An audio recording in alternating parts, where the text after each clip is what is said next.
మాజీ CM YS Jagan తిరుమలకు రాకుండా ఆపే ప్రయత్నం చేయలేదని ఏపీ హోంమంత్రి వంగలపూడి అనిత అన్నారు. తిరుమలకు రావద్దని జగన్ కు నోటీసులు ఇవ్వలేదని స్పష్టం చేశారు. జగన్ ఇటీవల చాలా జిల్లాలో పర్యటించారని, ఎక్కడా ఆయన్ను అడ్డుకోలేదని గుర్తు చేశారు. జగన్ కు తిరుమల వెళ్లే ఇష్టం లేక పర్యటన రద్దు చేసుకున్నారని ఆరోపించారు.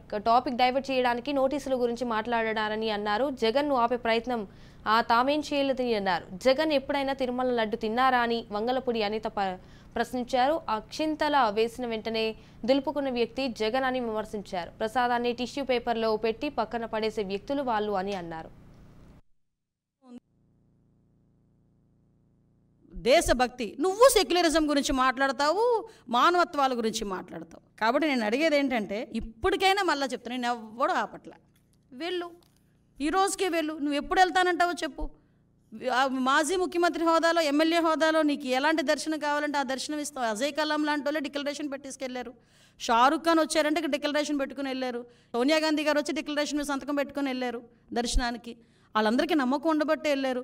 నువ్వు డిక్లరేషన్ మీద సంతకం పెట్టి, దేవుడు అంటే నాకు నమ్మకం ఉంది, ఆ దేవుడు అంటే నాకు అపారమైన గౌరవం ఉంది, ఆ దేవుడు తాలూకా గౌరవాన్ని కాపాడుతానని చెప్పి ఒక చిన్న డిక్లరేషన్ మీద సంతకం పెట్టి దర్శనానికి పో.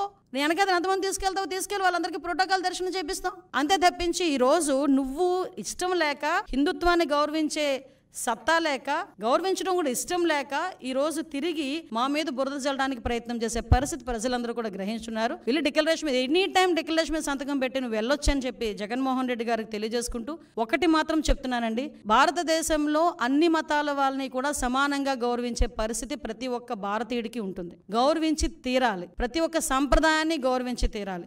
హిందువులోని కూడా చాలా సాంప్రదాయాలు ఉంటాయి, ఆ సాంప్రదాయాలను కూడా మనం గౌరవిస్తాం. విషయం ఏంటంటే, ఆయనకి ఎప్పుడు సెల్ఫ్ గోల్ వేసుకోవడం అలవాటు.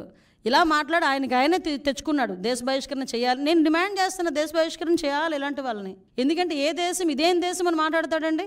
అసలు ఏదైనా ఒక దేశభక్తి గీతం వస్తే లేచి నుంచుంటాం అందరం. మన దేశం గురించి మనం ప్రౌడ్గా ఫీల్ అవుతాం. అటువంటిది ఇదేం దేశం అని మాట్లాడుతున్నాడంటే దేశ బహిష్కరణ. ఈరోజు ప్రజలందరూ కూడా దేశ బహిష్కరణ చేయాలి కంపల్సరీగా.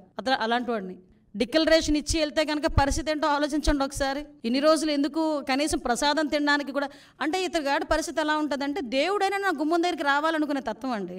అందుకే తాడేపల్లి ఇంటి దగ్గర తీసుకొచ్చి గుళ్ళు కట్టించుకున్నాడు, సెట్టింగ్లు వేసుకున్నాడు. కట్టించుకోవడం కూడా కాదు, సెట్టింగ్లు వేసుకున్నారు. సెట్టింగ్ అంటే అప్పటికప్పుడు ప్రజలకి, మీడియాకి చూపించేసి మళ్ళీ సెట్టింగ్ తీసివచ్చు. అదే తాడేపల్లి ఇంట్లో ఒక గుడి కట్టుకోమనండి, పర్మనెంట్గా ఒక వినాయకుడు గుడో లేకపోతే ఒక వెంకటేశ్వర స్వామి గుడి కట్టుకోమనండి, కట్టుకోగలడా? సెట్టింగ్లు అయితే వేసుకుంటాడు. ఎందుకు? జనాలకు చూపించుకోవడానికి.